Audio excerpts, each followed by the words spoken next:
Obrigado, Edinho, obrigado. Bispo é meu sobrenome, né? Tem que deixar isso claro, que não é um título, né? Porque eu sou conhecido como bispo, mas é meio nome de guerra, assim, né? Por causa do meu sobrenome. Sempre tem um outro Fernando no meio, e eu acabo sendo conhecido como bispo. Tem um monte de história, eu sempre conto as histórias do mundo gospel, né? Que acham que eu sou o bispo quando me conhecem, é o bispo da Cru, né? E tal, aí acham que eu sou o líder mor da Cru, porque eu sou o bispo da Cru. Na verdade, não tem nada disso, é só meu sobrenome. E talvez um chamado, né, desde o ventre, não sei. Mas eu estou muito honrado por estar aqui com vocês, compartilhando esse tempo. Eu sou casado com a Giovana, que também é missionária da CRU. Sou pai do Tomás, que é um menininho de 1 ano de idade, que começou a andar agora. Então, é possível que ele apareça por aqui andando e tal. Então, se ele se interromper a gente aqui, por favor, né? Um bebê de 1 ano está explorando o mundo, é isso mesmo. Eu tenho servido com a CRU já há 17 anos, ajudando a conectar estudantes a Jesus, né? É o que eu tenho feito trabalhando com universitários aqui no Rio e no país, também em outras cidades do país. E eu queria compartilhar com vocês um pouco sobre essa coisa do jovem cristão na universidade, o que ele espera da universidade e como ele deve encarar essa jornada, que cuidados ele deve tomar.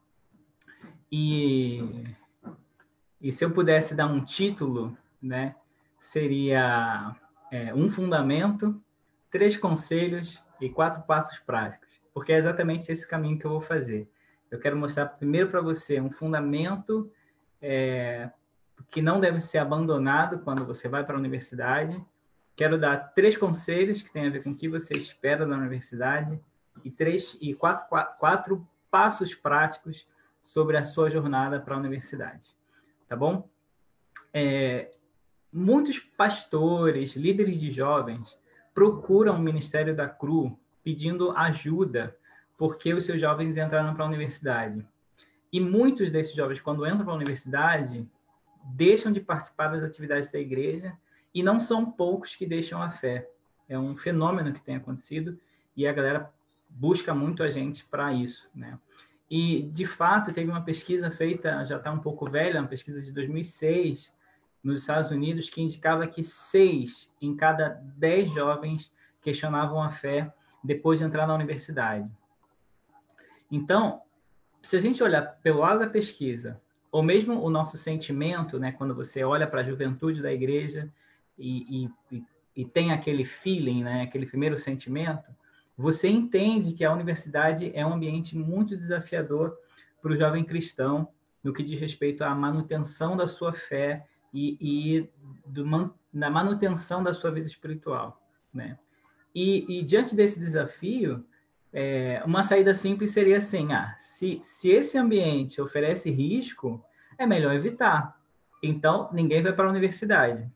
Mas essa não é a melhor saída, né?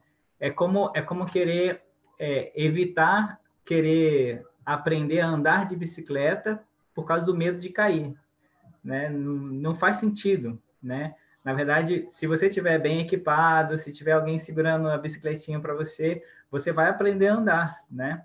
Você vai cair, vai se ralar, mas esse processo faz parte, né? Essa quedazinha, esse ralar, o cotovelo ralado, né? Faz parte do processo de aprender a andar de bicicleta. Você vai cair às vezes, né? Então, a gente não pode evitar o risco, né? Muito pelo contrário, você deve olhar para a universidade com uma expectativa muito grande, né? Em especial porque eu acredito que a universidade é um instrumento de Deus para preparar você para servir melhor na sua família, na sua igreja, na sua comunidade, na sociedade como um todo. A universidade ela pode te equipar, fazer parte do processo de formação de Deus para a sua vida, para você exercer a sua vocação. E, num outro aspecto, a universidade também pode ser o seu contexto missionário principal, onde você vai ser o mensageiro de Deus para os seus amigos e, mais do que isso, você vai estar empenhado em buscar maneiras para tornar o evangelho mais claro para o mundo atual. A universidade ela vai te desafiar intelectualmente para discernir os problemas da sociedade e pensar como é que eu posso apresentar o evangelho para essa sociedade, para esse tempo que eu vivo hoje.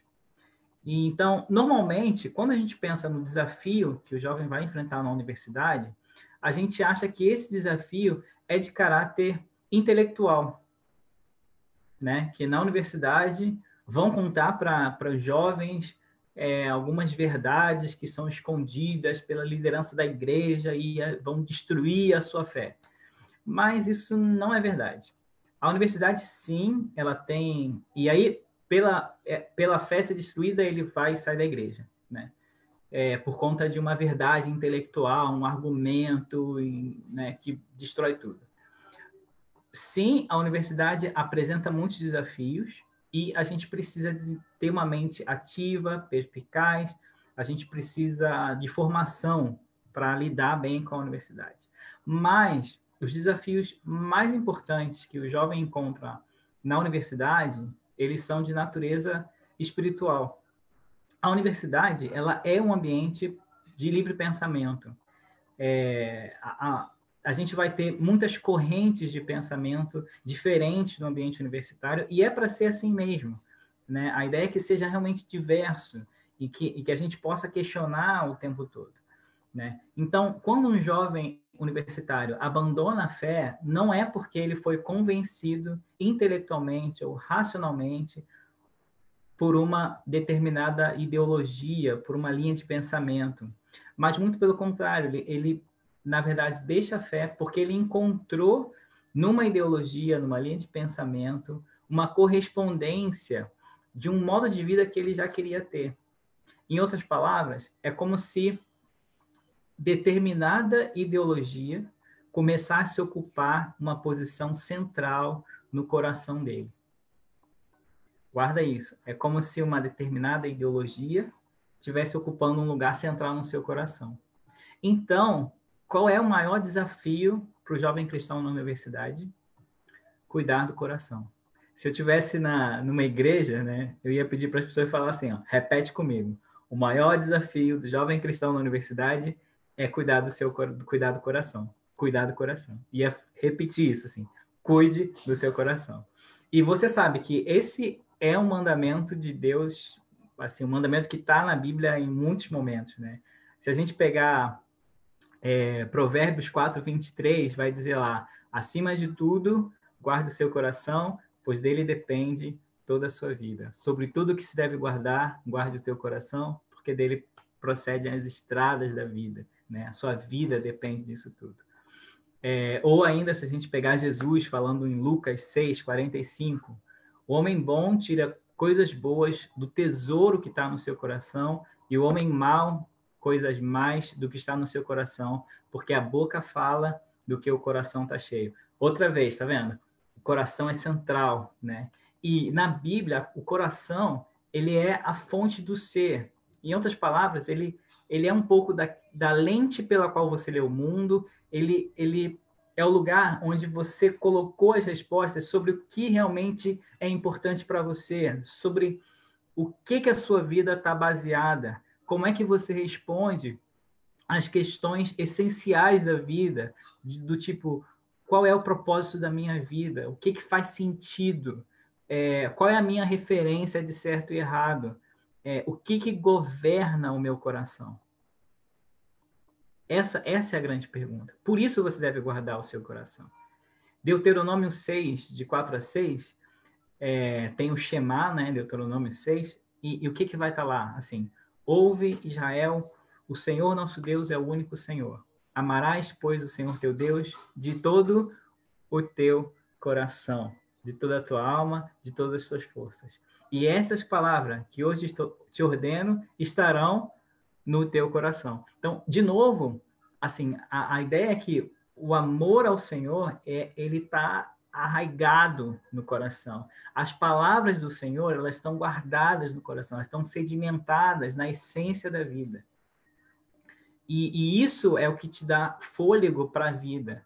Então, a sua cosmovisão, a maneira de você encarar o mundo, é baseada na realidade da existência de Deus e da sustentação de Deus para a sua vida. Ele é a lente, ele é a resposta, ele é o propósito, ele é a base. E isso está no teu coração. Isso é o que você precisa guardar. Eu tenho um exemplo muito bom de estudante universitário da Bíblia que teve essa experiência. Você deve conhecer muito bem a história de Daniel, né? Você pode acompanhar isso lá em Daniel 1, né? O reino de Israel está dividido e Nabucodonosor vem e domina o reino de Judá e ele abre um processo seletivo, um vestibular da Babilônia para a Universidade Federal da Babilônia, com bolsa integral, né? E ele manda lá um secretário selecionar os melhores jovens, né? Os mais bonitos, inteligentes, os mais cultos, com maior conhecimento e tal. E eles oferecem ainda uma bolsa completa. Eles vão ser sustentados pelo Tesouro Nacional, com direito a comer direto da mesa do rei, e farão um curso de 3 anos. É o que está na Bíblia, é um tecnólogo, né? O que ele coloca lá. Farão um curso de 3 anos, além de aprender sobre a língua e sobre a cultura da Babilônia. E tem mais. Quando ele concluir o curso, emprego garantido no serviço público. Ele vai trabalhar servindo no palácio do rei, diretamente com o rei. Dadas as devidas proporções e fazendo as transições com calma, Daniel é como se fosse isso, né? Um estudante indo estudar, um jovem indo estudar numa outra cultura e para exercer uma função pública, né? Mas é curioso, você já deve ter pegado aí, né? O que acontece com Daniel especificamente no versículo 8? Daniel propôs no seu coração não se contaminar com as iguarias do rei. Percebe? O coração dele está guardado, porque ele ama o Senhor sobre todas as coisas. Ele propõe no coração dele guardar o coração. Então, esse é o primeiro fundamento, né, que eu queria dar. Na verdade, é um fundamento, 3 conselhos e 4 passos práticos, né? O fundamento é, sobre tudo que se deve guardar, guarda o teu coração, porque dele depende toda a sua vida, toda a sua existência depende disso. Mesmo imerso numa cultura totalmente desafiadora, diferente, pagã, Daniel manteve o coração dele em um lugar certo. E isso guiou as ações de Daniel, né? Ajudou ele a saber que coisas ele deveria se abster, de que coisas ele deveria se abster, que coisas ele deveria participar ativamente, como ele deveria responder, a quem ele deveria dobrar ou não o joelho, né? O coração dele estava no lugar certo. Então, guarda isso, esse é o fundamento, guarde o seu coração. E aí, eu queria compartilhar com vocês 3 conselhos. O primeiro deles é que quando você entra para a universidade, essa é uma coisa que você pode esperar, e para vocês que lidam, né, que são pais, pastores de jovens universitários, é uma coisa que você também pode esperar disso, né? A universidade ela é um ambiente de conhecimento, né? E lidar adequadamente com conhecimento não é uma tarefa fácil. A Bíblia afirma com todas as letras, 1 Coríntios 8, que o saber ensoberbece. O saber ensoberbece. Quando começamos a conhecer alguns aspectos da vida, do mundo, algumas teorias com mais profundidade, a gente tem uma tendência a se sentir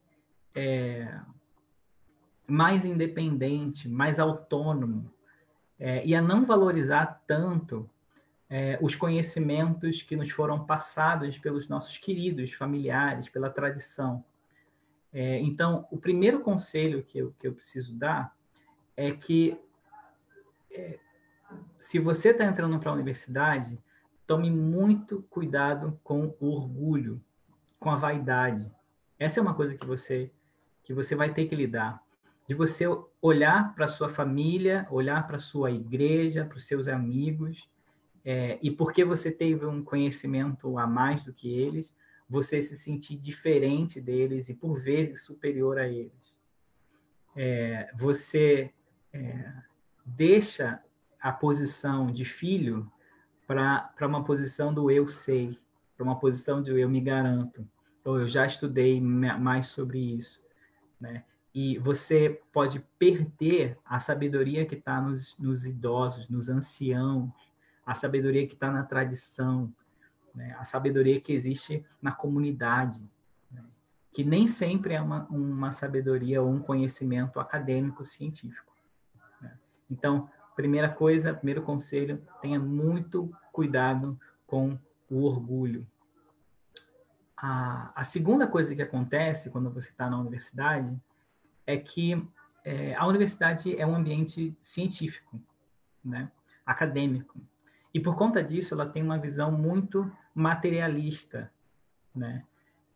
E toda cosmovisão que valoriza, por exemplo, uma dimensão espiritual, como é o cristianismo, elas podem ser tidas como uma condição de inferioridade, né? E às vezes tratada até de maneira pejorativa. É como se você, por você ser cristão, isso atrapalha a sua vida acadêmica. Então, a primeira coisa que, talvez, uma coisa que muitos jovens cristãos acabam enfrentando é que eles são tentados a ceder essa pressão, né? Pelo medo da exposição, pelo medo de virar chacota. Então, um conselho é esse, de não ter medo da exposição, né? De quando lidar com alguma coisa que questione a sua cosmovisão cristã, ao invés de você se calar, na verdade, você mergulha mais na cosmovisão cristã e expõe a sua cosmovisão de uma maneira mais sólida. Esse é um grande desafio que você vai ter também. Mas isso envolve você se expor, né? Então, o primeiro conselho é orgulho. Tenha muito cuidado com orgulho. Segundo, não tenha medo da exposição, né? Vença o medo da exposição. E o terceiro é que a universidade, como eu falei, é um ambiente de livre pensamento. Não só livre pensamento, mas livre em tudo, né? Porque se o pensamento é livre, o comportamento é livre, né? É um ambiente de realmente liberdade, né? Então, muitos jovens, e eu vejo isso inclusive com contato com pessoas da CRU, né, no ministério que eu trabalho, muitos jovens não aprenderam a lidar tão bem com a liberdade.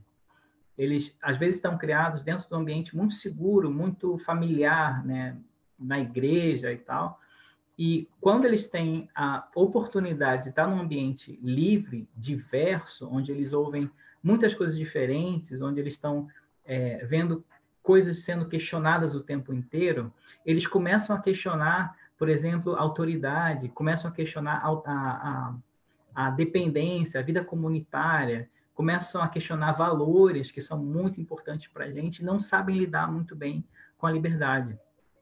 E ao invés de ter uma vida livre, eles acabam tendo uma vida talvez mais libertina, né? mais rebelde, né? Que não tem a ver necessariamente com liberdade, né? Eles se perdem, né? Porque eles não conseguem assimilar toda a responsabilidade que a liberdade traz, né? Então, esse é o terceiro conselho. Primeiro conselho, tenha cuidado com orgulho. Segundo, exposição, vence o medo da exposição. E o terceiro, aprende a lidar com a liberdade que você vai ter no ambiente universitário, né? Isso da liberdade envolve responsabilidade, né? Como eu falei, envolve você olhar para si e ver assim, tá, eu sou um sujeito autônomo adulto, né? Eu estou cuidando da minha formação, mas quais são as coisas que eu não vou abrir mão, né? Onde é que estão os limites da minha liberdade, né? Parece contraditório, mas não é. Muito pelo contrário, né? Então, aprenda a lidar com a liberdade. Eu queria falar também sobre 4 conselhos práticos. Conselhos práticos que você que está preparando sua vida já para ir para a universidade, que está fazendo vestibular, nesse ano conturbado, coisas que você precisa, conselhos que eu dou para você, né? Primeira coisa, antes de tudo, invista na sua formação espiritual. O que eu quero dizer com isso? Muitos jovens cristãos não têm ainda uma cosmovisão sólida, cosmovisão bíblica, né? Eles estão pensando como a maneira do mundo de pensar, né? Definindo aquilo que é certo, aquilo que é errado, né? Posso dar um exemplo? No nosso tempo, hoje, a gente encara que um dos valores mais importantes para a gente é a liberdade, é ser feliz, né? É um valor muito importante para essa época, mas esse não é um valor essencial na Bíblia. Na verdade, ele é uma consequência de um caminhar com Deus. Se você caminha com Deus primeiro, a sua felicidade é uma consequência. Mas durante a sua caminhada, você pode ter sofrimento. Então, evitar o sofrimento, que é uma coisa muito presente na nossa geração, é uma coisa que nem sempre está presente na cosmovisão bíblica, né? Porque às vezes obedecer a Deus envolve sofrimento, envolve privar a sua própria liberdade, né? Por obedecer a Deus. Então, você precisa investir na construção de uma cosmovisão bíblica sólida. Você precisa investir na formação do seu caráter, em humildade, em coragem, conhecimento bíblico, em disciplinas clássicas como ler a Bíblia e orar. Você precisa trabalhar nisso forte. Então, se você está se preparando para a universidade, separa um tempo como se você fosse parte dos seus estudos. Tempo devocional todos os dias, antes dos estudos para o vestibular, né? Participação nas atividades da igreja, participação em congressos específicos sobre formação da cosmovisão cristã. A gente precisa investir nisso. Segundo, treine a sua mente. A ideia é aprofundar a formação espiritual que a gente já conheceu, né? Primeira coisa, você tem que conhecer a Bíblia. E você precisa cultivar a maneira bíblica de entender o mundo e a vida. E é importante você lembrar que o conhecimento bíblico é necessário para você lidar com a universidade. Ele não é simplesmente um conhecimento intelectual. Ele é um conhecimento vivencial. É quase como entranhas. Ele tem que estar imerso em você, né? A Bíblia fala que o Evangelho é poder de Deus. Se o Evangelho é poder de Deus, o conhecimento do Evangelho não é somente uma sentença argumentativa. Ele é algo que se apoderou do seu coração, né? Então, a gente precisa imergir no Evangelho de maneira a ler a realidade com a mente de Cristo, né? O Salmo 119 vai dizer lá para a gente: como poderá o jovem guardar puro o seu caminho? Observando segundo a tua palavra, né? Então, a ideia é que a palavra do Senhor possa se apoderar tanto do teu coração e você tenha os seus olhos, a sua percepção tão treinada para olhar a realidade e entender: isso aqui é uma coisa que tem correspondência na palavra de Deus, é uma coisa que eu devo valorizar. Ou isso aqui é uma coisa que eu devo rejeitar, porque isso aqui contradiz, na essência, a palavra do Senhor, ou contradiz as verdades bíblicas mais profundas. Então, primeiro, passo prático: invista na sua formação espiritual, lê a Bíblia e oração. E também cosmovisão. Segundo, aprofundando primeiro, aprofunde a sua cosmovisão bíblica, porque você vai precisar de agilidade de pensamento quando você estiver na universidade. Terceiro conselho, outra coisa que eu vi acontecer muito com jovens universitários. Muitos deles, quando entram para a universidade, deixam o convívio da igreja. Às vezes porque a participação dos cultos é cansativa, às vezes porque... Começa assim: Na segunda-feira eu tenho uma prova super difícil, eu preciso passar o fim de semana estudando. Aí passo o fim de semana estudando, não vai à igreja, e isso começa a acontecer no domingo, depois outro, depois outro. Quando vê, assim, tem 3 meses que não... tem 3 meses que a pessoa não apareceu na igreja, né? Então, e com isso, gente, eu não estou querendo ser legalista, dizer que se você tem que estar na igreja, porque tem que estar. Não é esse o espírito do que eu estou dizendo. A ideia é o seguinte: a participação no culto, a participação na vida comunitária da igreja é instrumento de Deus para a sua formação. A gente precisa dos irmãos para a nossa edificação. Os outros irmãos têm dons que servem para a nossa edificação. O convívio é extremamente importante para o nosso amadurecimento. É no convívio da comunidade da fé que a gente é encorajado, que a gente é exortado, que a gente é consolado. Então, a gente precisa desse convívio da igreja. Quando você perde o convívio com a sua comunidade de fé, você está, como a gente usa na CRU, uma brasa fora do braseiro. Ela se apaga. Se apaga, não tem jeito. Então, investe, né? Coloca isso na cabeça. Eu não posso deixar a minha comunidade de fé. E se eu tiver qualquer dúvida, eu preciso falar dúvidas por conta da minha formação acadêmica, eu preciso falar sobre isso com a minha comunidade de fé, né? Apresentando as minhas dúvidas o tempo inteiro. E o quarto passo prático é você buscar discernimento sobre a sua vocação. Então, primeiro, formação espiritual.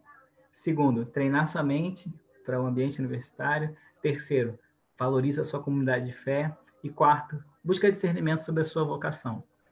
Uma coisa que eu tenho percebido também na juventude cristã recente, né? Não tão recente assim, mas é que as pessoas escolhem a carreira baseado no dinheiro que elas podem ganhar, né? E na posição social que elas podem ter.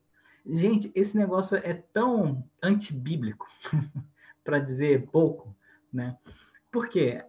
Na Bíblia, a sua profissão tem a ver com a sua vocação, tem a ver com aquilo que Deus chamou você para fazer, com os dons que Deus colocou em você, com aquela, sabe aquela paixão que você experimenta quando você está vivendo uma coisa ou fazendo uma coisa muito especial e que você tem uma alegria, que você, assim, cara, isso aqui, né? E mais, essa coisa que você faz é bênção no lugar onde você está, né? E de alguma maneira você quer fazer isso melhor, você entende que isso abençoa as outras pessoas, a sua vocação, ela está nesse meio. Então, se você está na universidade, ou se preparando para a universidade, você deve pensar o seguinte: a pergunta não é quanto eu posso ganhar ou que posição social eu vou ocupar, mas o que Deus me chamou para fazer da minha vida. O que Deus me chamou para fazer da minha vida. Onde é que estão minhas áreas de dons? Como é que eu posso, quando eu olho para a sociedade, o que parte meu coração? Quando eu olho para o meu convívio mais próximo, como é que eu posso abençoar essas pessoas? Gente, isso é uma chave de pensamento totalmente nova, em que você deve buscar discernimento para a sua vocação. Normalmente a gente pensa em vocação só como vocação religiosa, né? Gente que é chamado para ser pastor, para ser ministro, para ser missionário, né? Mas essa concepção de missões já está superada há muito tempo. A gente precisa discipular o mundo. Discipular o mundo envolve olhar para as estruturas sociais que a gente tem em todas as áreas do conhecimento e pensar como cada uma dessas áreas glorifica a Deus. Se essas áreas glorificam a Deus, todas elas, a minha pergunta é assim, o que que Deus me chamou para fazer? Onde é que eu me encaixo aqui? Né? E a pergunta é, como é que eu posso servir? Como é que eu sirvo a Deus na universidade, com a minha vocação, com a minha formação? É muito evidente hoje que a gente precisa de cientistas com a mente de Cristo, desenvolvendo vacina para a glória de Deus. É um chamado que alguém tem que ter para ter uma vida acadêmica, de cientista, laboratorial, de trabalhar em bancada. Isso para todas as áreas. A gente precisa, eu sempre dou o exemplo de que a gente precisa alguém com a mente de Cristo para pensar em engenharia de tráfego. Porque, na minha cabeça, o trânsito, às vezes, do Rio de Janeiro não é uma concepção divina, é diabólico. Então, eu preciso de engenheiro de tráfego, pensando como é que a cidade pode funcionar melhor. Pensando nas injustiças que a gente tem, sociais, nas injustiças econômicas. A gente precisa de economistas pensando como é que a gente pode desenvolver um sistema financeiro justo, que promova a justiça social, que evite a miséria. A gente precisa de pessoas pensando como é que a gente pode ter uma cidade que dialogue com o ambiente sem violentar o ambiente que a gente tem, sem violentar o meio ambiente. Como é que a gente faz para garantir vida a longo prazo? Gente pensando em purificação de água, produção de água potável. Percebe? Eu estou dando exemplos que não são exemplos clássicos de chamados com vocação, né? Como medicina, direito, né? O assistência social, né? Que são os clássicos que a gente pensa. Mas a gente precisa de gente pensando nisso e encarando essas profissões como vocação, como chamado divino. Então, esse é o meu quarto conselho para você, que é repense o seu objetivo na universidade. A ideia é, você vai para a universidade pensando em como eu posso glorificar a Deus. Isso antes de você fazer o vestibular, antes de você decidir a carreira. É assim, como a minha vida glorifica a Deus. E com esse conselho, eu conecto ele com o primeiro fundamento, que é, onde é que está o meu coração? Guarda o teu coração. Isso é essencial. Isso é essencial. Então, resumindo, para já finalizar aqui. Primeira coisa, fundamento. Sobre tudo que se deve guardar, guarda o teu coração. Tenha cuidado com o orgulho.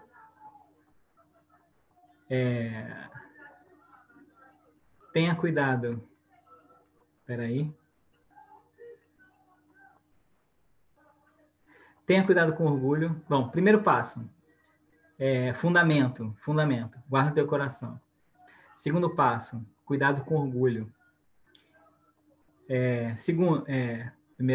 Primeiro conselho, na verdade, né? Primeiro o fundamento, guarda o teu coração. Primeiro conselho, cuidado com o orgulho. Segundo conselho, se prepara para expor a sua fé. Terceiro conselho, cuidado com a liberdade. Passos práticos. Treina a tua mente, cuida da sua devoção, da sua formação espiritual, se mantém ativo na igreja e pense sobre a sua vocação. O que Deus me chamou para fazer. Tá bom? O que você pode esperar da universidade?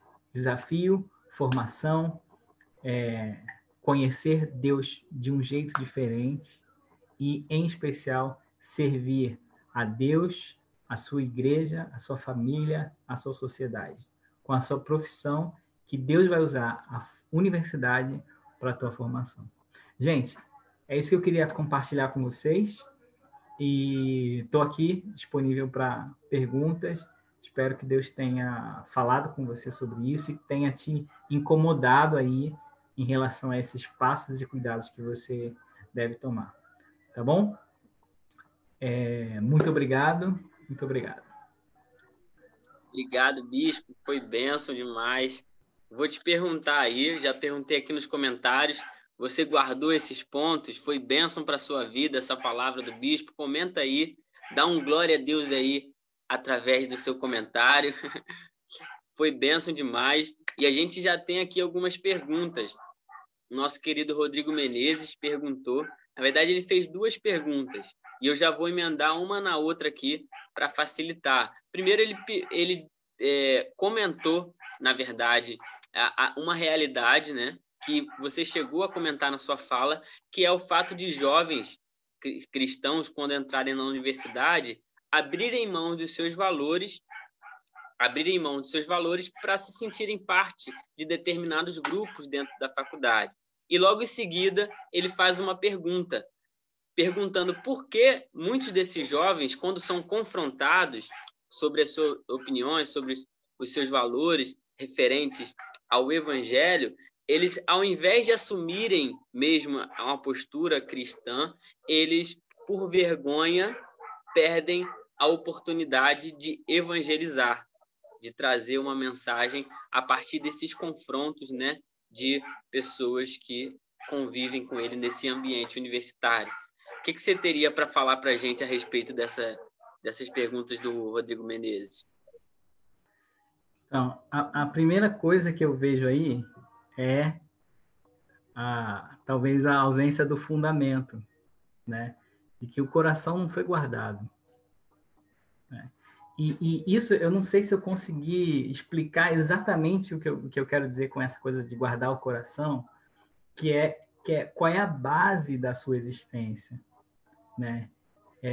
Se a sua existência ela é fundamentada em ser aceito, assim, não, para eu ter valor na vida, aquilo que me dá valor, que me faz ver que eu sou indivíduo bem, é ter a aceitação das pessoas. Essa coisa da aceitação começou a ocupar o seu coração. Em outras palavras, isso se tornou um ídolo. Né? Você está cultuando a aceitação, né? No lugar de cultuar a Deus. Né? Então, guardar o coração é manter Deus no lugar que ele tem que estar. Né? Então, para mim, o ponto essencial é esse. É que você precisa realmente mergulhar no Evangelho. Né? Entender que a aceitação única que você precisa é a de Jesus. E que ele já te deu quando ele morreu na cruz pelo seu pecado.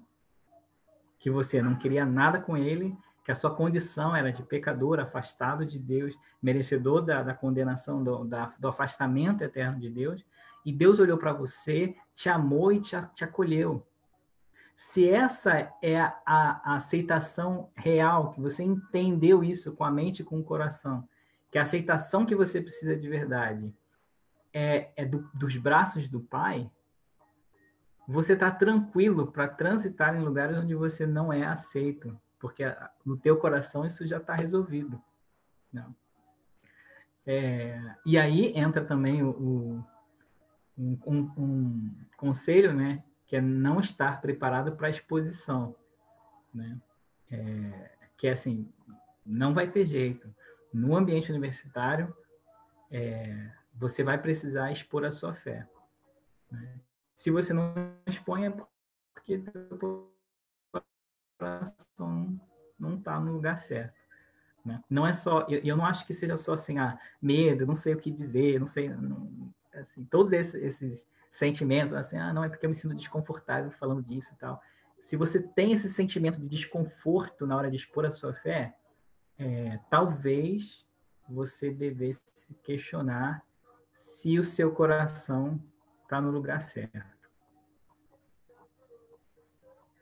Então, essa é a minha colocação. Amém.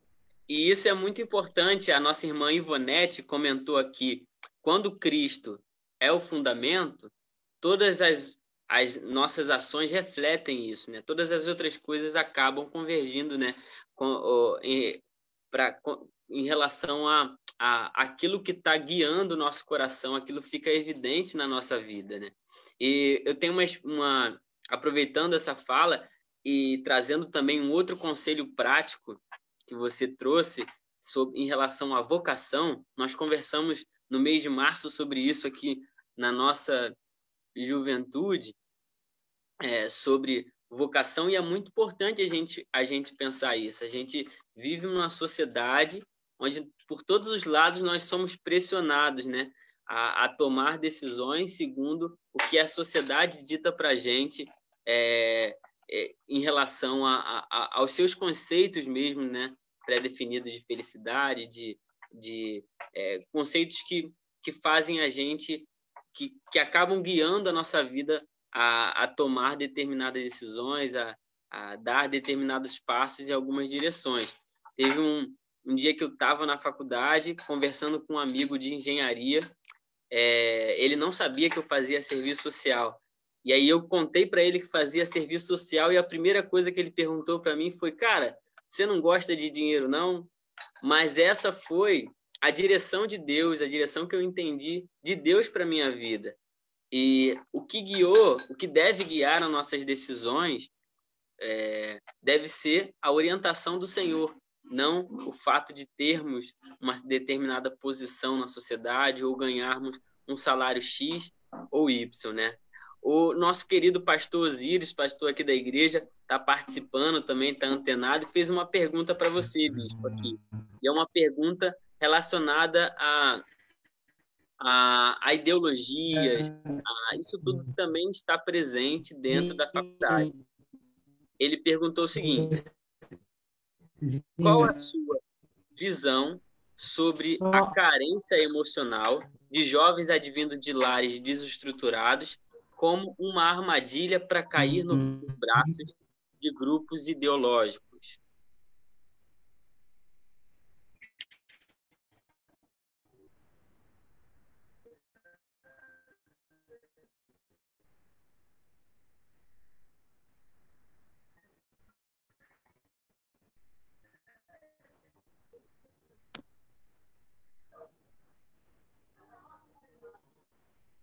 Eu acho que a internet dele travou, ele não está ouvindo a gente, né? A imagem dele tá travando.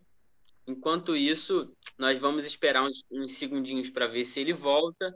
E o pastor Osíris fica essa pergunta para a gente também sobre esse posicionamento do pastor Osíris em relação a essa questão que é vivenciada nas universidades, né? A gente vive num mundo, numa sociedade onde diversas ideologias acabam convivendo, acabam se confrontando, na verdade, né? Acabam se confrontando. E na universidade não é diferente. Na universidade, diversas pessoas tentam impor de determinadas formas os seus modos de pensar e os seus modos de enxergar a vida. E é muito importante que, como o Fernando Bispo falou, o fundamento do nosso coração ele seja o Cristo. O fundamento do nosso coração seja realmente o Senhor, e não determinadas visões políticas, visão A, visão B. Quando me perguntam, né, já me perguntaram algumas vezes se eu sou socialista, comunista, capitalista, se eu gosto do socialismo, capitalismo, enfim, eu gosto do cristianismo.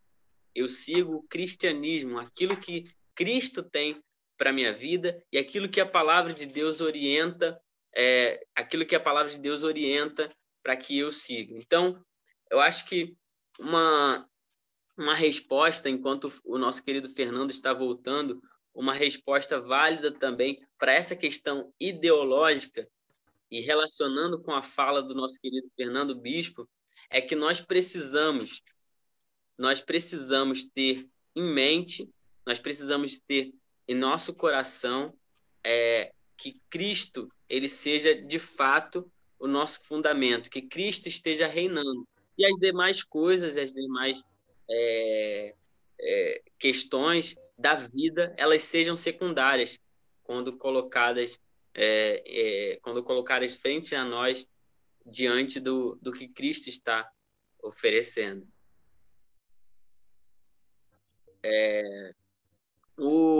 A internet do Fernando Bispo caiu, ele está voltando agora. E a gente só não está conseguindo ver você, Bispo. Eu não sei se é uma questão do celular, não sei se está Voltei ou não? do notebook. A sua voz também está travando bastante. Mas me ouve? Tô ouvindo, Vai, mas com vou muita trocar. dificuldade.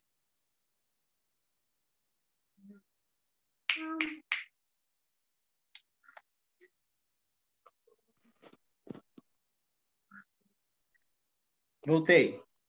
Voltou. Show de bola, Bispo. Tá dando para te ver agora bem.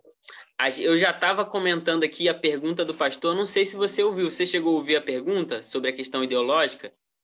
Sim, sim, tem a ver com o coração, né? Lares desestruturados e tal, né? Sim. Ele Nessa estava pergunta. perguntando sobre qual é a sua visão, né? Qual é a sua opinião sobre a carência emocional de jovens que acabam entrando na faculdade e têm lares desestruturados e acabam caindo na armadilha de grupos ideológicos. O pastor coloca essa pergunta para Tá. você. É uma pergunta densa, né? Não é, a resposta não é tão simples. A carência emocional dos jovens não é, hoje, unicamente de lares desestruturados. Então, acho que essa talvez seja uma primeira coisa para colocar, né? A gente tem a atual geração de juventude, de jovens, ela tem as emoções em alto nível de importância. Então, a primeira coisa é você se sentir bem, é um valor para essa geração, né? Buscar a própria felicidade, estar bem consigo e tal. E se alguma coisa não se alguma ideia, se alguma coisa causa algum pensamento, causa algum desconforto, essa coisa deve ser evitada, né? Porque ela causa dor, ela causa desconforto e tal. E daí vem todos os discursos, né, contra a opressão, né? Você pode chegar a ouvir, essa não é uma realidade da universidade, isso acontece de maneira muito, muito isolada, mas você pode ouvir, por exemplo, pessoas que a Bíblia devia ser abandonada, porque algumas coisas do que a Bíblia fala causam sofrimento no mundo. Quando você diz para outra pessoa que ela é pecadora, esse, na verdade, é um discurso de opressão. Aí pensa assim, como assim eu não posso dizer que alguém é pecador, né? Por quê? Porque quando eu digo que alguém é pecador, você está provocando sofrimento na vida de outra pessoa, e, na verdade, o que acontece é que essa geração é uma geração carente emocionalmente, que não consegue lidar também com desconfortos, né? Então, nesse sentido, sim, porque é mais amplo. Por quê? Você vai ter muitos grupos ideológicos na universidade que estão justamente buscando esses nichos, eles estão atentos a essa juventude carente emocionalmente e pondo essas ilhas onde você se junta com quem pensa igual a você e quem pensa diferente, na verdade, está causando desconforto. Então, esse que causa desconforto deve ser eliminado, é o inimigo, né? E aí você tem os fenômenos do que a gente tem hoje na internet, né? Se você expõe um pensamento um pouquinho diferente para ajudar outra pessoa a pensar, você tem rivalidades homéricas, né? De discordância, de conflitos grandes e tal. É quando rola o cancelar, né? Quando você cancela lá os grupos da internet, causa desconforto, você cancela todo mundo logo e tal, bloqueia todo mundo para não ouvir quem pensa diferente de você, né? Isso contradiz a essência do que é a universidade. A universidade, eu não sei se vocês sabem, mas ela surgiu no ambiente cristão, né? Muitas universidades surgiram à sombra de igrejas. Você tinha uma igreja grande e no fundo da igreja tinha uma universidade, né? E as primeiras universidades surgiram para ser seminários. para estudar teologia. Olha que curioso. Mas qual era o ponto? Quando houve uma separação, a igreja protestante é muito responsável por isso, a separação entre Estado e igreja, a gente valorizou e buscou que a universidade se mantivesse laica e fosse um lugar onde você pudesse pensar livremente, questionando tudo, inclusive os pensamentos mais conservadores, né? E inclusive os pensamentos mais liberais. Tudo é passível de questionamento, né? Agora, então, respondendo isso, né? A carência emocional, sim, ela é um alvo dos grupos ideológicos, só que essa carência ela não tem a ver exclusivamente com lares desestruturados, mas com a cosmovisão vigente na juventude. E isso envolve a igreja, não é uma coisa que seja separada, não, né? Isso está envolvido na gente. A questão dos lares desestruturados talvez seja um pouco mais... É uma questão um pouco diferente, né? Porque tem a ver um pouco com autoridade, tem a ver com hierarquia, tem a ver com respeito, né? Então, eu acho que a questão de lares desestruturados é um pouco diferente, né? Então, eu não juntaria, né, lares desestruturados com grupos ideológicos, né? Como vítimas de grupos ideológicos. Não colocaria dessa maneira, não. Mas uma coisa que você estava falando, Dinho, quando a minha internet começou a falhar, sobre o seu amigo que perguntou para você, né? Você não gosta de dinheiro, não? Sim. E é interessante pensar sobre isso, porque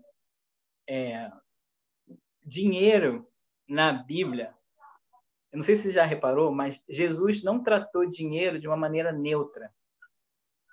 Ele disse assim, o dinheiro é tranquilo e tal. Ele diz que o dinheiro é um Deus. Assim, você não pode servir a dois senhores. Você vai amar um ou vai odiar outro. Então, pensa, se você decide a sua carreira baseada no dinheiro, o que você está dizendo é que esse Deus, dinheiro, decide a tua vida.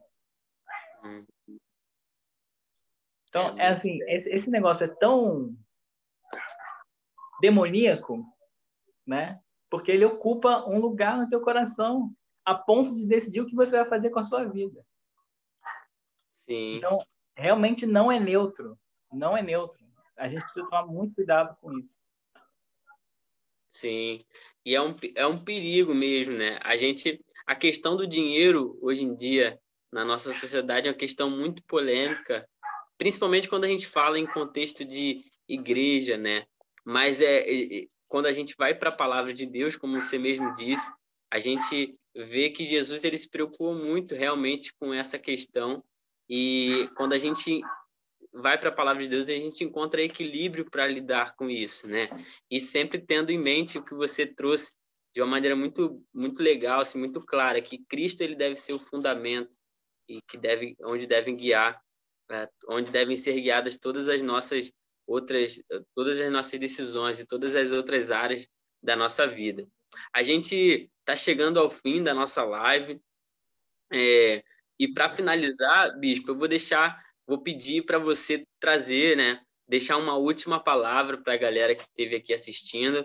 Também, você que esteve aqui, chegou aqui, tiveram algumas pessoas que chegaram depois, do meio para o final. Você que chegou do meio para o final, a live vai ficar salva aqui no Facebook e você pode rever a nossa live desde o início, pegando toda a fala do Fernando Bispo, para você não perder nenhum ponto do que foi falado, que foi benção demais. E por último, vou pedir para você, Bispo, trazer uma palavra, né, para abençoar o pessoal que está aqui com a gente, conectado, assistindo a nossa live de hoje.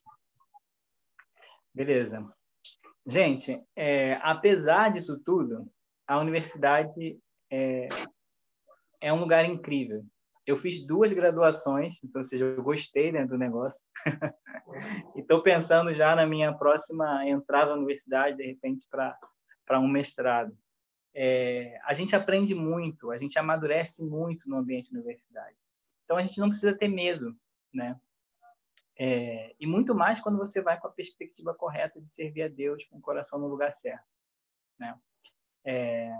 Pensa sempre nisso. Como é que eu posso amar a Deus? Como é que eu posso servir a minha comunidade de fé, a minha igreja local? E como é que eu posso servir a sociedade como um todo, né? Manifestando nesse mundo o reino de Deus através da minha vocação, né? Então, eu peço a Deus que abençoe vocês, que Ele possa discernir melhor tudo isso que Ele colocou no meu coração, no coração de vocês, e que seja realmente bênção, né? Que vocês sejam bênção na universidade e especialmente depois que saírem dela. É isso. Obrigado, muito obrigado pela oportunidade de estar com você. Foi muito bom. Benção demais, bispo. Nós que agradecemos de coração, em nome de toda a igreja.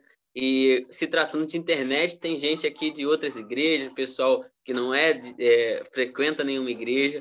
Em nome de todo mundo aqui, nós agradecemos a sua palavra e que Deus ele te abençoe e te recompense de maneira muito grande pelo que você pela sua disponibilidade de estar com a gente aqui, nos abençoando essa noite. Muito obrigado mesmo, bispo. E estamos encerrando. Daqui a pouquinho, o pastor Rodrigo vai compartilhar aqui no Facebook da igreja a mensagem do culto da noite para o nosso culto no lar.